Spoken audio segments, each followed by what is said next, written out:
The Supreme Court is once again visiting whether or not it's going to be legal to say a prayer in government meetings.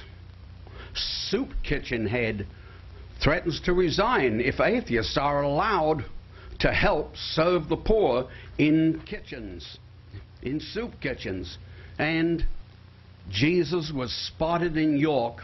However, he seems to be on the fence about a number of subjects. These and other stories coming up next, so stay tuned.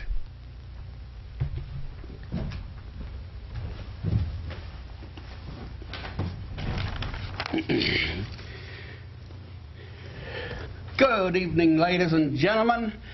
This is the Free Thought Forum, brought to you by the friendly folks at Pennsylvania Nonbelievers. This is Pam Zerba, and I am Doug Diggens, and we're your hosts for tonight's show. That's right. Welcome, Pam. Why, thank you. We got a number of things on the docket for tonight, so to speak. It has been a very active month in crazy religious activity. Yes, it really has, and well, like I said, we're going to visit what they're doing in SCOTUS, SCOTUS, which is abbreviation for the Supreme Court of the United States. Once again, they are going to be wrestling with the idea of whether or not it's really constitutional to have prayer in government meetings. I think in this particular case, part of the issue is that the prayer, at least at the time the suit was filed, the prayer was overtly Christian prayer. It wasn't some kind of vague Hallmark greeting card kind of spiritual sort of thing. It was clear Christian prayer. Yes, I mean, they made reference to Jesus. Right. So it wasn't exactly a non-sectarian prayer. Some of the discussion about that, apparently from the Supreme Court justices themselves, was really interesting, and we hope to have our Supreme Court correspondents call in. We're not sure he's going to be able to. But one of the things I thought was interesting is that several of the justices brought up the fact that the argument that we've always done it this way really isn't a great argument to have. It's not, you can't make Supreme Court decisions based on, well, we always did it that way. Yeah, it's like when you tell someone that they're doing something wrong, they're saying, I've been doing it this way for 30 years. And it's like, well, you've been doing it wrong for 30 years. So these are new times, and even still they're talking about, some talk about rewriting the Constitution, which I could see would take about like 100 years for them to stop arguing, if that long. Before we actually get into that, we just like to bring up a couple of little things here, which I thought was kind of interesting. Read in the newspaper. I read sort of a right-wing pastor. He claims that Girl Scouts are wicked and their cookies promote lesbianism. And you know, I was a Girl Scout, and I don't remember that merit badge. But maybe I just wasn't paying attention. Well, it wasn't only that. He says that it promotes lesbianism, it promotes abortion, communism. Wow, that's an oldie. Yeah, I'm glad that when they were holding the trials, what was that senator's name? McCarthy. McCarthy. Yeah, I mean, if I'd bought any Girl Scout cookies for crying out loud, I'd have been in front of the McCarthy Commission. Yeah, you have to hide them and eat them in the closet, literally. You're not kidding. And also, they promote general wickedness. And he says, I beg of you, stop buying Girl Scout cookies. You know, I had no idea how controversial the Girl Scouts are. He's not the only one who feels this way. The Catholic Church was investigating the Girl Scouts. I don't know what came of that. The guy who used to be the Bishop of Harrisburg, and is now the Bishop of South Bend, Indiana, was in charge of that.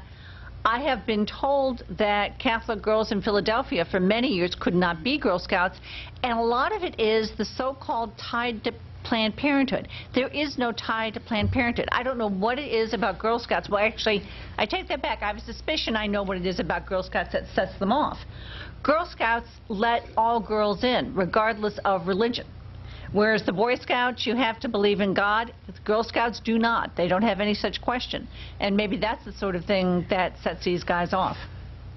I didn't realize that. That's true. Just roll me in holy oil, for crying out loud. That's right. The Girl Scouts are much more egalitarian than the Boy Scouts are. Much more open-minded, I guess I should say. Oh. See, here I am, 73 years old, for crying out loud, and still learning something new every day.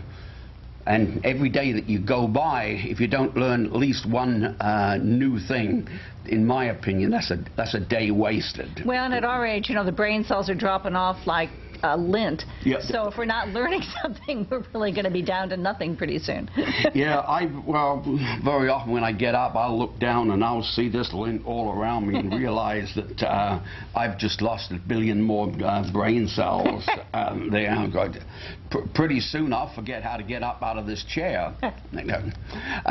Another little thing which I saw in the news, let's see what, it was in Spartanburg. It says,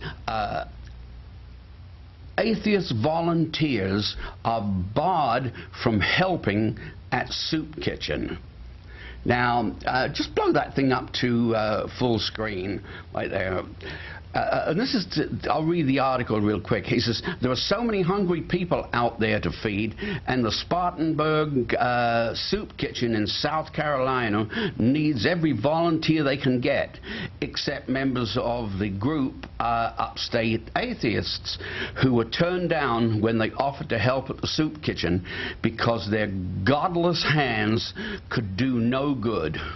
Lou Landrum, executive soup kitchen director, told the Spartanburg Herald Journal that she would resign her job before she let atheists volunteer.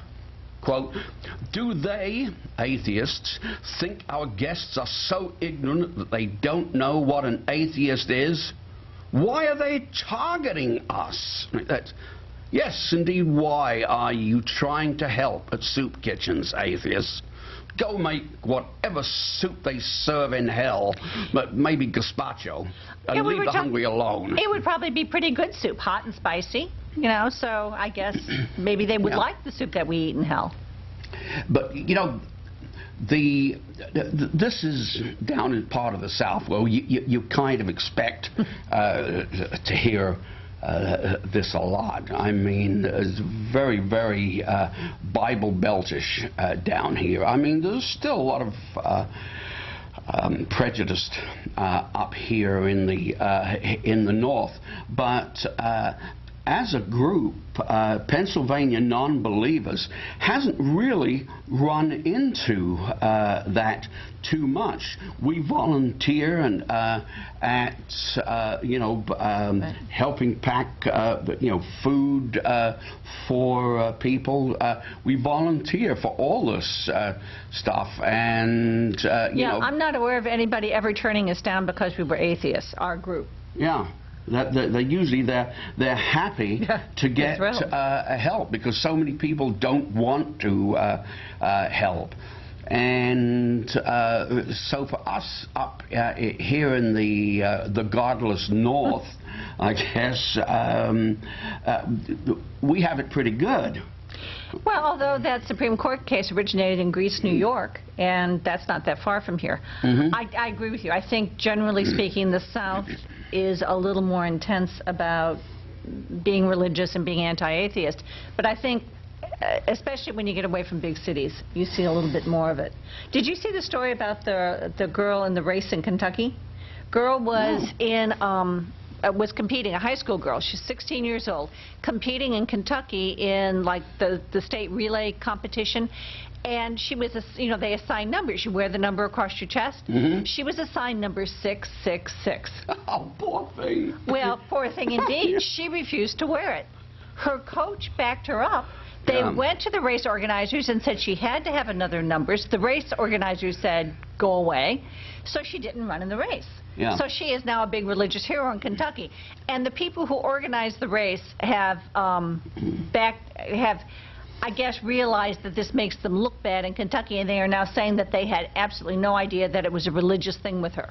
They just thought she didn't like the number. Both she and the coach say absolutely not. They were very clear that, in fact, the girl said, she said to them, I do not want to put my relationship with God in jeopardy, therefore I cannot wear that number. And they ignored her, and now they're embarrassed, and they're getting a lot of bad publicity. I wonder what gave them the clue. Which? You know, them saying their personal relationship with God, maybe, that they might have viewed it as religious. Yeah, you would think, and I was kind of thinking to myself, maybe this was just a sign of common sense where the organizers said, oh, we don't care, go run. But apparently, and maybe that is what they thought, but when they started getting criticized, they've suddenly turned tail and said, oh, gee, we're sorry.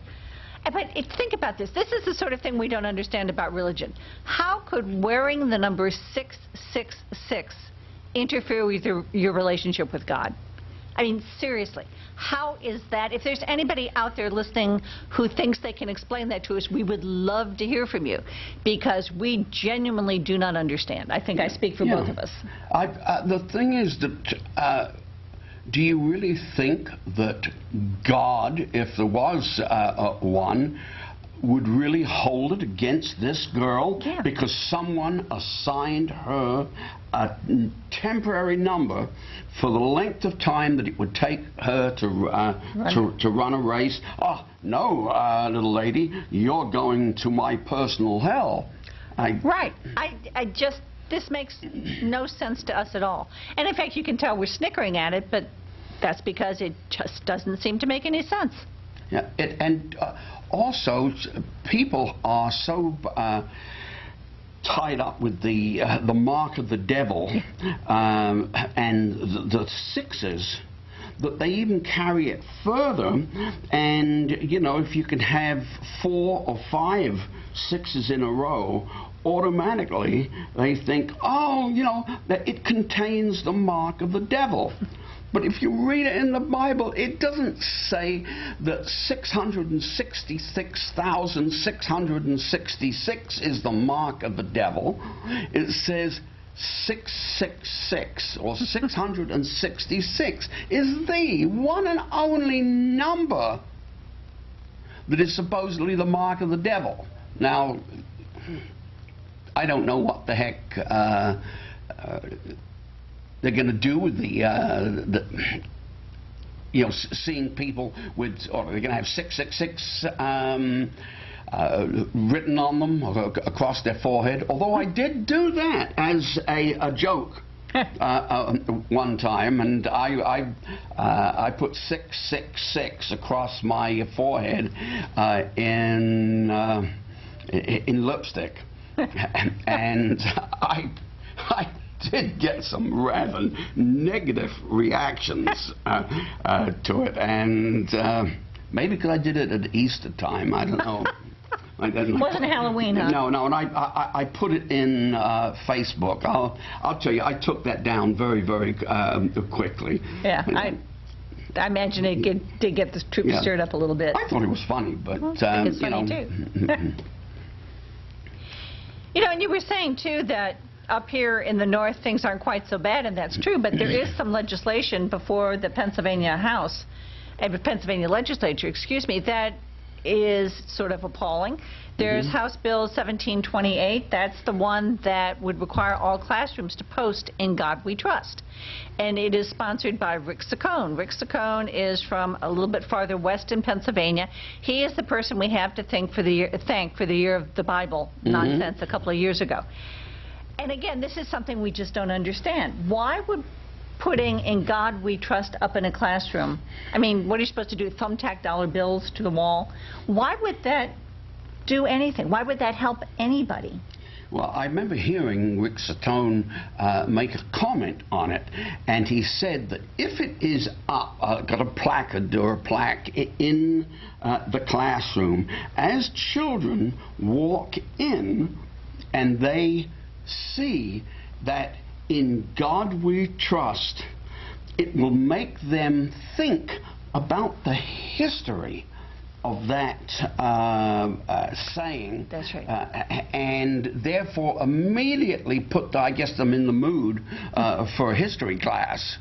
Well, that's right. Isn't his cover story that the first person to put that on money was a governor of Pennsylvania during the Civil War? Mm-hmm. I think that's his cover story for why he wants it in the classroom. Yeah. And the thing is, it's probably not going to pass. And it's just a dumb thing that if it does pass, the schools are going to have to do. But you would think the Education Committee would have one or two other things to think about. Yeah. Well, I mean, it's so clearly religious and not really historical. Right. Whatsoever. I mean, we put it on our paper money during the 50s when we were going through the big communist Red Scare. And, of course, everyone thought that Russia was a godless heathen nation. And we had to show everyone that, you know, we believed in God, in God we trust. And that's so sad, because we had so much a better national motto. E pluribus unum is much more relevant to the United States than in God we trust. Yeah, I mean, out of many, out of many comes one. It is so appropriate, especially in today's America, yes, that I don't see why they don't just get rid of "In God We Trust," because it's not, you know, the average American doesn't trust in God. Oh, if they're put on the spot, they'll come out and say, yeah, I believe in God and I trust there, but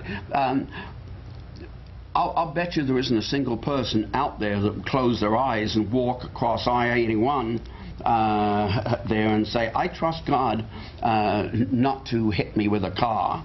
Well, you know, it's a funny thing about that. There was a survey, NBC News and Esquire magazine did a survey recently of the middle of America, the beliefs of people in the middle. Mm-hmm. And to the statement, people were asked to respond to a statement, agree, disagree, or neutral. One statement was, religion is important to me, and I regularly make time to attend services and pray.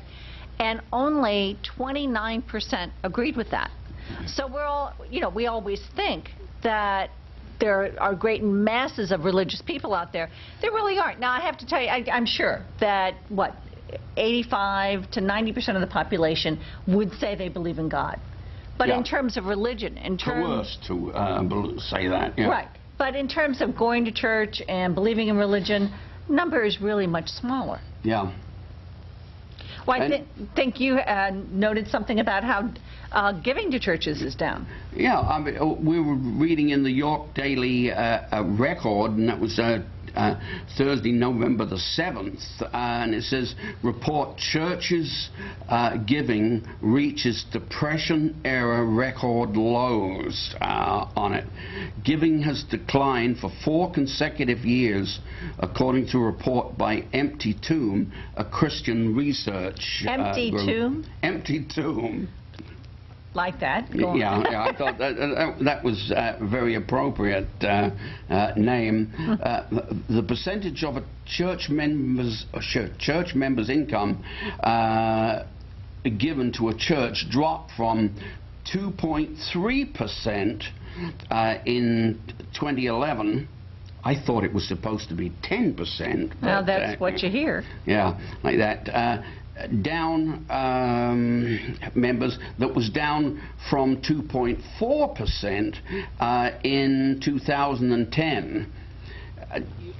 This, let's see, yeah, in 1968, church members gave an average of 3.1% of their income. And when you consider that the number of people going to church is also down, that means that they do have financial problems. Fairly serious ones in some congregations. Yeah. Well, I still can remember when I was a kid hearing the number 10%. Mm-hmm.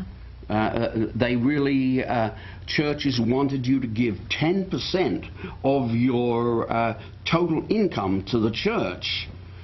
And, boy, that's an awful lot. But when you start seeing numbers in the single digits like that, now, I mean, there are people like the Mormons,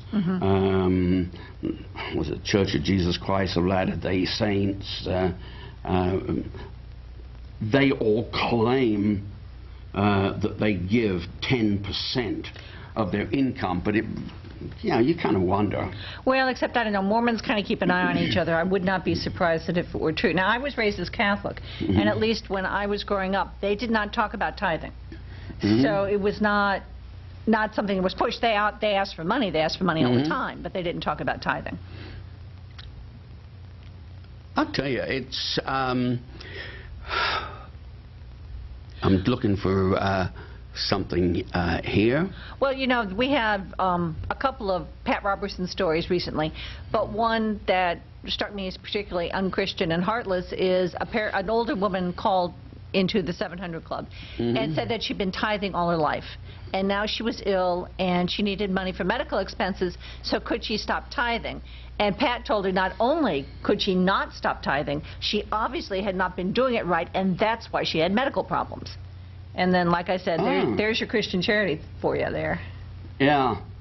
All that's charity, right. All the charities seems to be green. Yeah, that's right. I looked at my notes here, and I was kind of remiss. I failed to mention something that I had intended to mention at the beginning of the show, and that was, you know, of course, that yesterday was Veterans Day. And PAN and all its members really would like to throw out to all the veterans and the military personnel out there a sincere thank you for your service, and to the veterans that have fought in World War I, II, Vietnam, which was my war, like that, Korea, Middle East, Afghanistan. My son served a couple of tours in Iraq and Afghanistan. He stuck it out a little longer than I did. My son spent 20 years in the service, and he retired as an E7. And now, of all things, he wants to go. Well, he's not going to want to go. He's going to not a cooking school, but it's you know, one of the advanced things where you become a chef. Oh, sure, culinary school. Culinary school, yes. The brain is going there. But anyway, well, we'd like to thank, like I said, all of the veterans. But one of the things I would also like to thank the most are really the people that you'd never ever hear about. The lost soldier that's out there, someone that was killed during the war, and you know, they're still missing in action. That's saddening for everyone, and also for all the people that had to go out on special missions and the names were forgotten, and the black ops, but also for someone that was forgotten for 30 years, and that was the Women's Air Force Service pilots. They called WASPs, okay, which was a paramilitary organization, and the WASP predecessors were the Women's Flying and Training Detachment and the Women's Auxiliary Ferrying Squadron. and this was during the war, and they allowed many more male pilots to go out and engage in battle. And quite a number of these women lost their lives, and they fought everything. They put in over 60 million miles all total. And what happened was that after the war, the Department of the Army and Navy disbanded them, and basically for the longest time all record of their accomplishments and their service went unknown. So fortunately, during 1997, they started to come out of the closet, and all I'd like to say is, for all the veterans, men and women, all over, I give you a salute.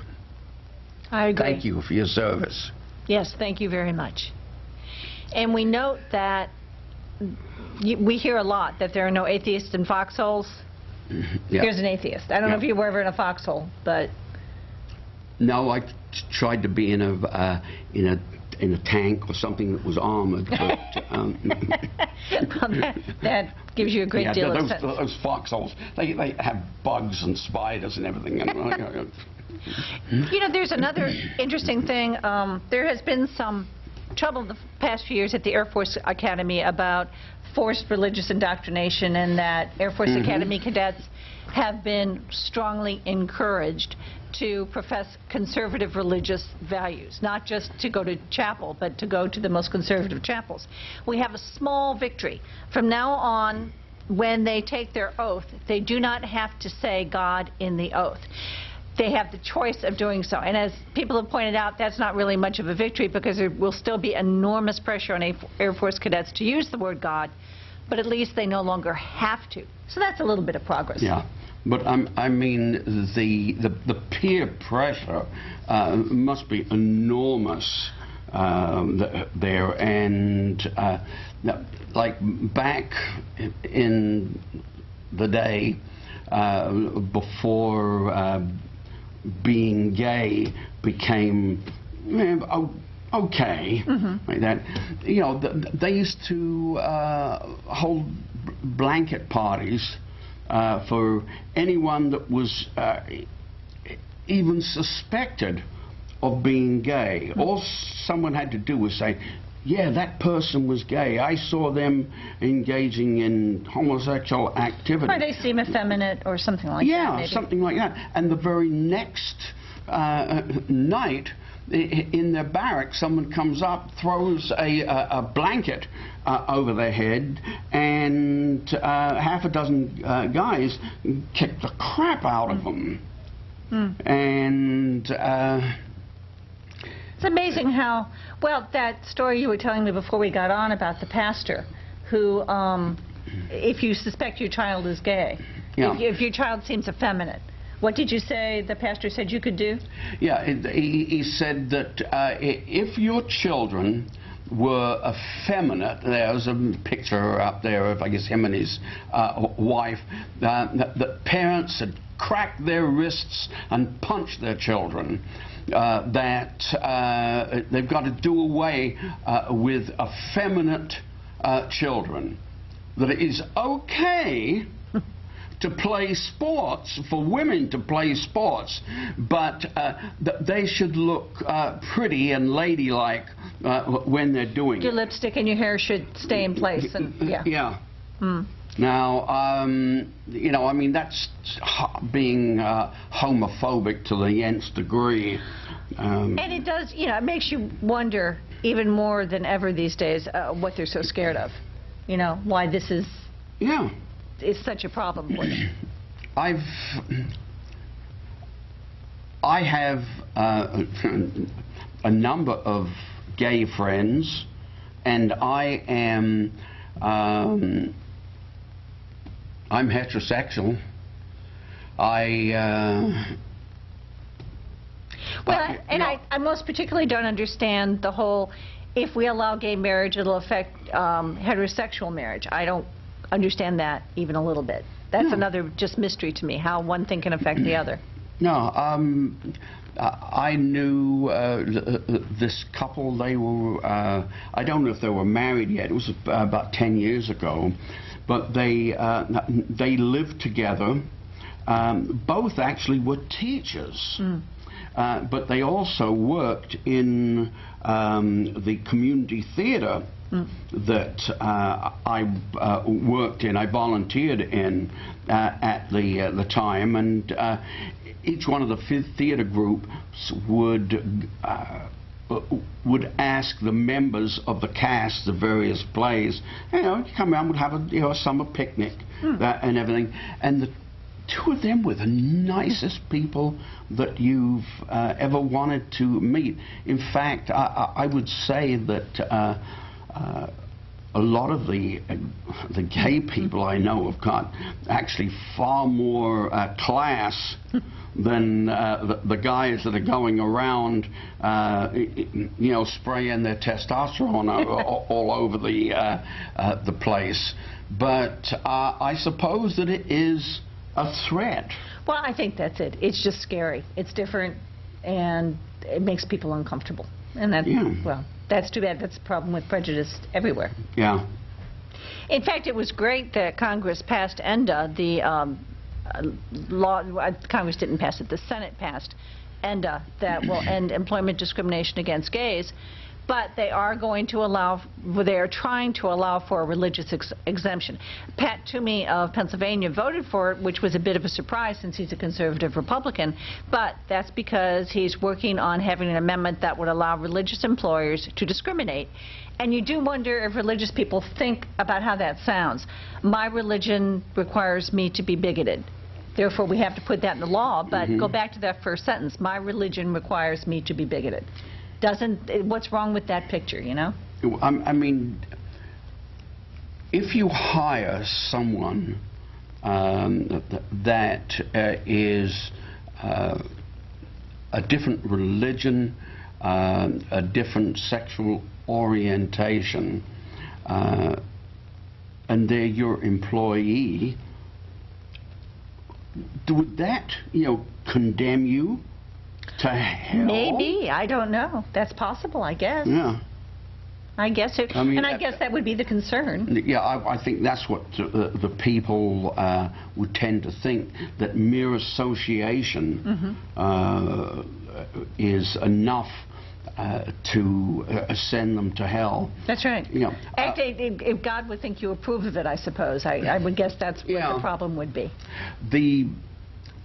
I don't know if you remember, but a few years back, what we did was the riverboat service that they have in Harrisburg, they will allow people and religious organizations and everything to have services on board their riverboat. And if you get your application in soon enough, like that, then they will give you a free riverboat ride. And we applied. We said that although we weren't necessarily a church, we did have a congregation. And it's well known that that they hold church services on the riverboat. And when we were there, we didn't want to, hijack anyone and then get sailing out and have them realize we were atheists. Yeah, we didn't want people to jump overboard or anything. No, because that's kind of muddy water. But a woman took, she was walking down the gangplank, and she took the little brochure that we were handing out, and then I guess that she read it and she saw the word atheist, like that, and she turned around really quick, like that, took it and sort of slapped it back in the hand of who was then our president, and says, here, take this back. I'm not going to let you atheists drag me to hell in your boat. And that was, we were both going to laugh out of that as though that was going to happen. I mean, we weren't going to make her go to hell with us. No, we really weren't. We didn't give her a lifeboat. That's right. A life jacket, at least. Oh, yeah, at least, yeah. Well, let's talk about billboards, as long as we're sort of talking about atheists and being in public. We've had some interesting billboard wars in the last couple of months. In New York, a Christian group put up a billboard that said, to atheists, thank God you're wrong. And it was in Times Square, New York. And if there are people working behind the scenes, if you could put up the billboard for us, that would be nice. The thank God you're wrong. I can't see the full. Okay, well then don't worry about it if you can't. It was a very pretty billboard in blue, and of course the thing is, we're not wrong. So the Freedom from Religion Foundation, with the help of Julia Sweeney, put up another billboard with the words, OMG, there is no God. So we had billboard wars right in Times Square, New York. We think we won. Another billboard that has come into the news lately is... there it is. Why don't you throw it up full screen? There, that's right. There it is. That's the thank God you're wrong to all of our atheist friends. And isn't that cute? Thank God you're wrong. We think that's adorable. And then the response billboard from Julia Sweeney was, OMG, there is no God. And thank you, Julia Sweeney and the Freedom from Religion Foundation, who put up that competing billboard. And then you can see them both in New York, in Times Square. And I guess you choose whatever billboard you want, which one you like better. We like the one on the screen left. The other thing that happened recently with billboards was in Utah. The American Atheist Convention is going to be in Utah over Easter because the rooms are cheaper and we don't have anything else to do. And they wanted to put up some billboards. Apparently the Mormon Church has a series of billboards where they show a person, and it says things like, mother, teacher, military veteran, I'm, Susie Smith, and I'm a Mormon. Well, we were going to do something like that, mother, teacher, military veteran, I'm Susie Smith, and I'm a Mormon crossed off, an ex-Mormon crossed off, last thing, an atheist. Now that's actually a pretty nice billboard. It's not really insulting, you know. It's just kind of a statement of fact and see where people do, that kind of thing. Yeah. And of course the Mormons have done something similar. You'd think they'd understand. Couldn't get any billboard companies in Utah to put that billboard up. Mm-hmm. They just, just wasn't something they were interested in doing. So I don't know if American Atheist is going to find a way to have a billboard up. I can't imagine they could have a billboard much milder than that, unless it was, I don't know, just the American Atheist symbol or something. But it's amazing how just the thought that atheists might be normal people seems to set people off. Yeah. My biggest complaint is that we're not viewed as normal, right? At all. I mean, it's like, well, what's wrong with you? Why don't you believe in God? And why don't you believe in Jesus? Well, and that somehow showing a billboard with a normal person as an atheist would be some kind of affront to Mormons. I don't quite, although maybe the fact she's saying she's an ex-Mormon, maybe that's what bothered them more than anything else. Mm-hmm. That could be, I guess. Hey, you know what? When you did the tease to start the show, you talked about Jesus in York County, but you never told the people. So tell the people about that. No, I'm going to let you tell them about that. I'll be happy to tell them about that. Jesus was spotted on a fence in York County, right here in York County. The York Daily Record had a wonderful picture, and it's what it is a vine, a heavily leaved vine with, the arms outstretched and sort of a head down, but it's all just a vine. And many people, they said, stopped and thought that it was clearly Jesus on a fence. Now, as the article pointed out, if you wanted to see this miracle, you had to go soon because it's leaves and it's fall and the leaves are going to go away, which leads me to the question. If you were God, and you had all the power in the world, do you think you could make a sign that wasn't going to go away I mean... Oh, no, I think that this was carefully planned. It was by God. Now, I mean, I drive by that growth almost every single day, and I often looked at it and I thought to myself, you know, I should make a crown of thorns and go and put it on its head. Taken some of the leaves and we could have sold them as, what do you call it, the little things they do at relics. We could have sold them as relics. Yeah, but I thought, oh heck, I have to kind of go on private property to do that, and although it's no big thing. But if you drive by now, you can't see really anything. Jesus is just as a mere shadow of himself now. But a while ago, 2 weeks ago, I clearly saw him, you know, sort of going and swirling around as the wind was blowing, and I could have sworn I heard a voice saying, "I'll be back." Now, of course he's going to be back because it's a vine, and he'll come back next year. That's true, and I wonder if it'll be a bigger deal now that people have all year to get ready for this. Maybe next year it'll be a really big deal. Yeah, the only problem that I had with the thing was that he didn't ascend into heaven like that. What he descended on the ground, so everyone else had to come along and rake up his body and send it to the dump. Don't you wonder sometimes, though, about all these signs? Because what is this a sign of?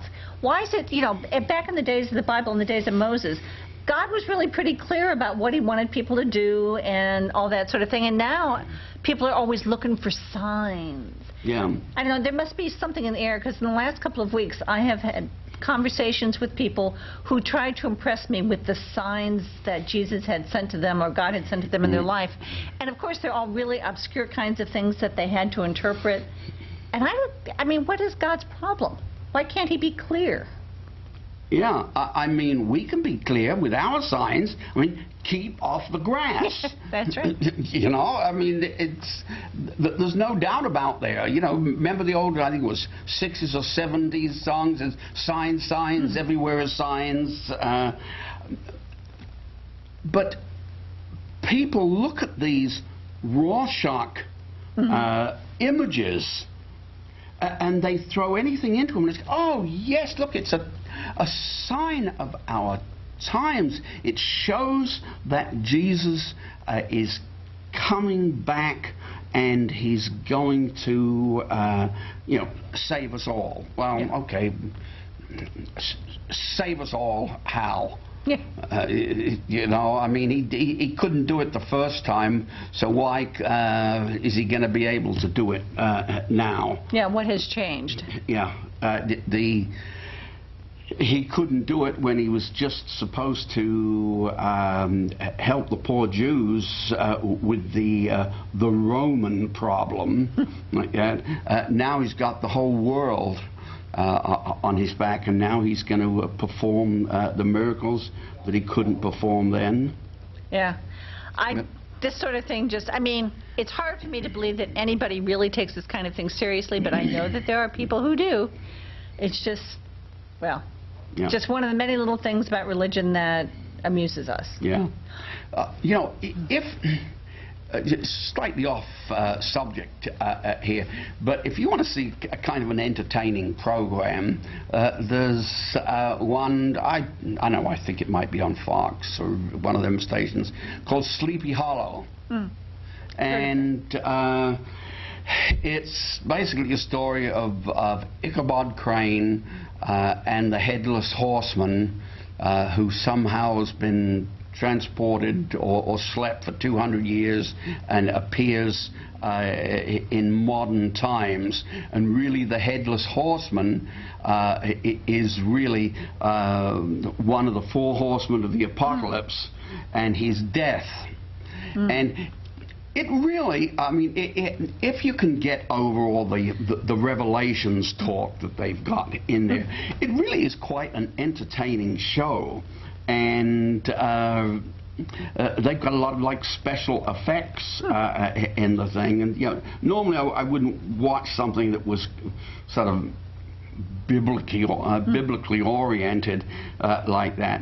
But this one is all full of signs of the end of the world, but it's done more of like almost a science fiction thing. So I enjoy it.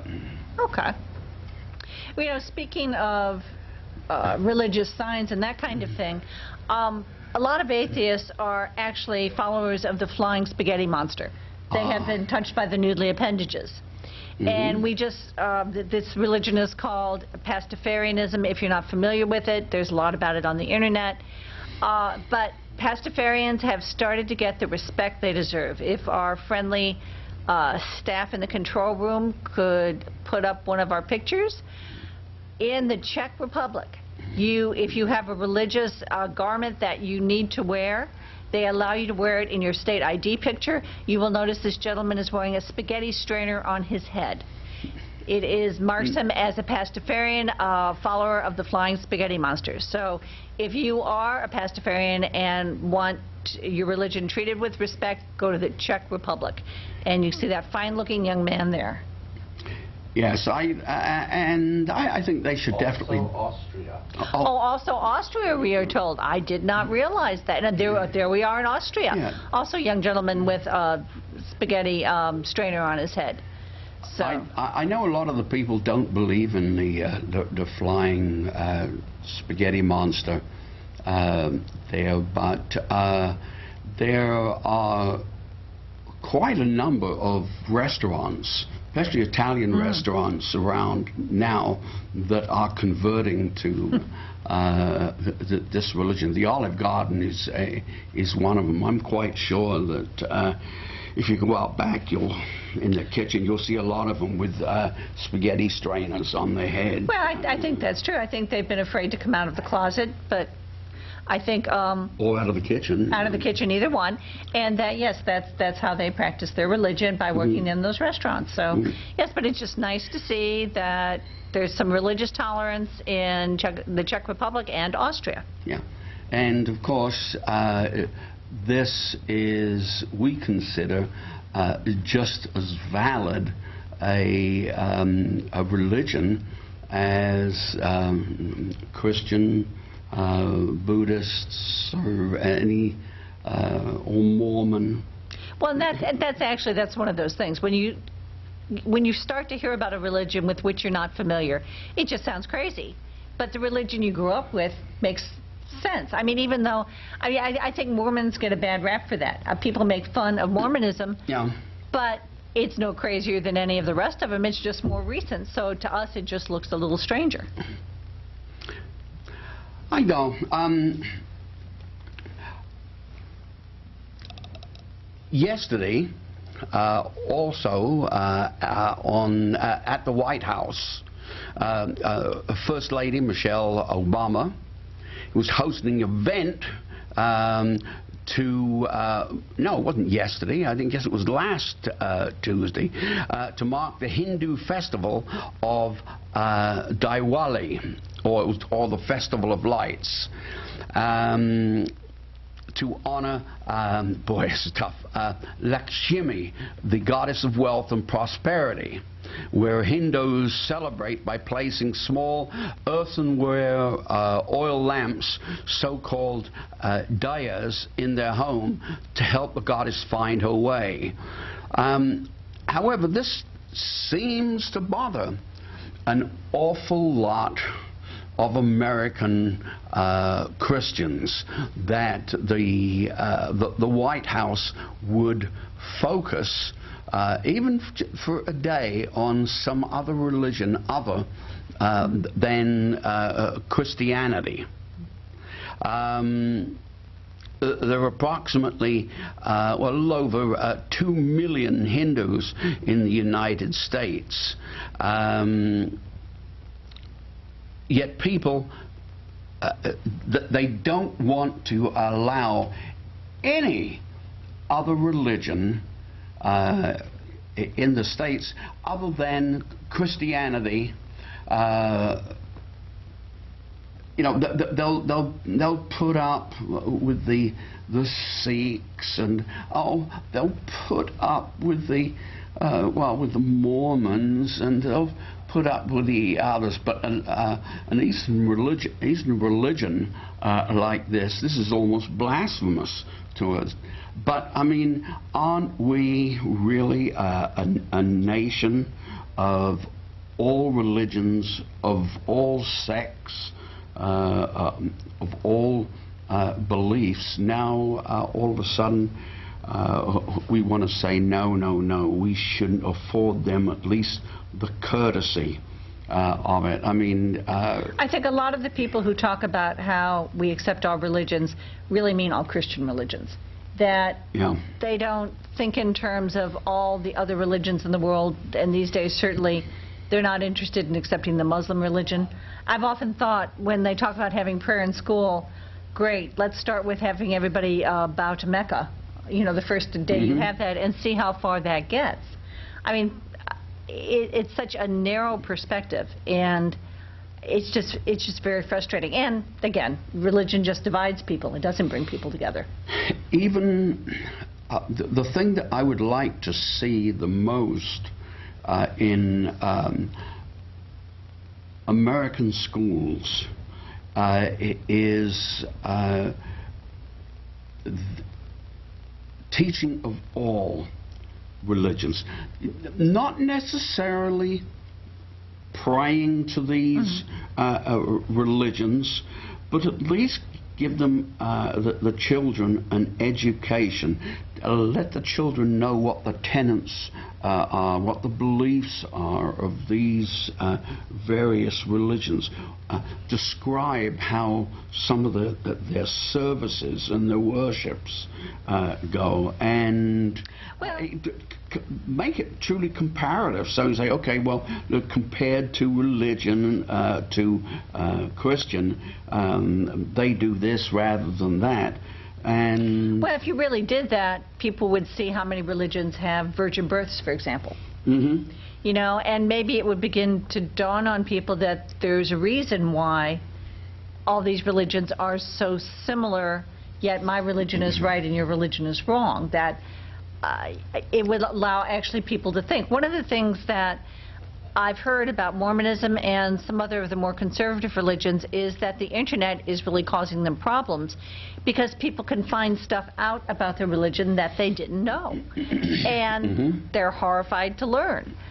So information is our friend in this, and I agree. I actually think comparative religion is an interesting class. I think kids would, if you could. Now the trouble is you'd have to find people who could really teach it objectively.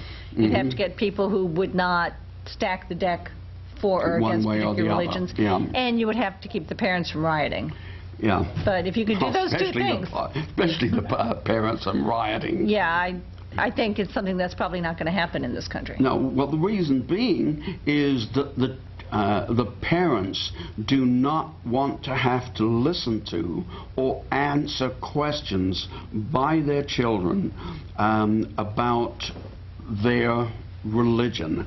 Hey, Mom, how is it that such and such a religion that you say is pagan does the same thing as we do? And parents just absolutely could not handle it.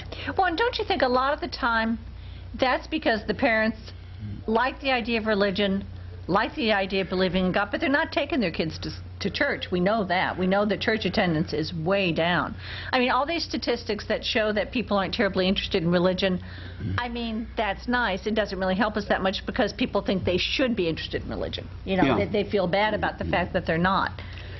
Well, but it's a fallback thing. Well, okay, I want to be able to tell other people that, yeah, I'm religious, if I'm asked.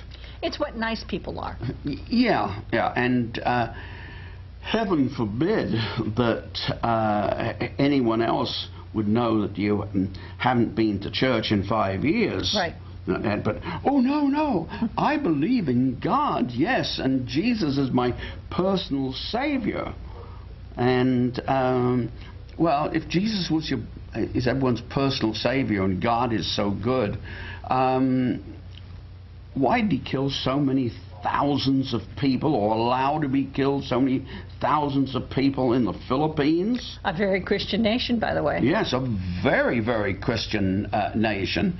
And now what they're doing is that they're asking us, people here in the United States and all over the world, to pray for the people out in the Philippines. Excuse me, but they had the storm warnings around a week before the thing. Why couldn't you pray that God would divert the storm so it wouldn't hit? No, don't wait till the people are dead and then say, oh, you know, care for their souls. I think they'd probably appreciate getting drinkable water more than they would appreciate prayers at this moment. Yeah. Don't bother to pray. Send me something I can eat, something I can drink. I'd like to mention that coming up are other PAN meetings, Pennsylvania Nonbelievers meetings. We have them all over, and we welcome everyone. The only thing that we ask that you not do is proselytize. But if you'd like to come by, sit in one of our meetings, please feel free to do so. Chambersburg, we have a PAN meeting the third Tuesday of the month. Next one is on November 18th at 7 p.m. Harrisburg, second Thursday of the month, November the 13th. Lancaster, the fourth Wednesday of the month. Remember, my dates are wrong, I think, in that, if you're getting it from PanViews. Yeah, but anyway, Lebanon is the second Wednesday of the month. Lewisburg is the third Sunday of the month. And York is the first Saturday of the month. Now, if you want more information on that, on those meeting places and directions how to get there, please go to the website PANonbelievers.org, O-R-G. It's an organization. www.PANonbelievers.org. And be our friend at Facebook. We're at Pennsylvania Nonbelievers. Pennsylvania spelled out on that. And we like to have friends. So come and friend us.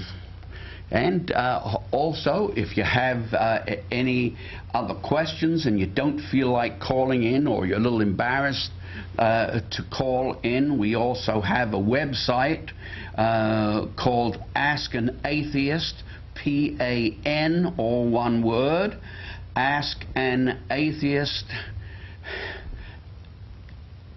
P-A-N, at gmail.org. No, .net. .net. Okay. Okay, and what we'll do is we'll answer the questions on the very next show that we put out. So feel free to write us. Also, please feel free to call in. Again, we appreciate you tuning in and listening to us. We've got a little bit of confusion on our clocks here. One says that we have 25 seconds, the other says that we've got a minute. So we'll just ramble on for that length of time until the lights go out. That's right. We'll just talk away.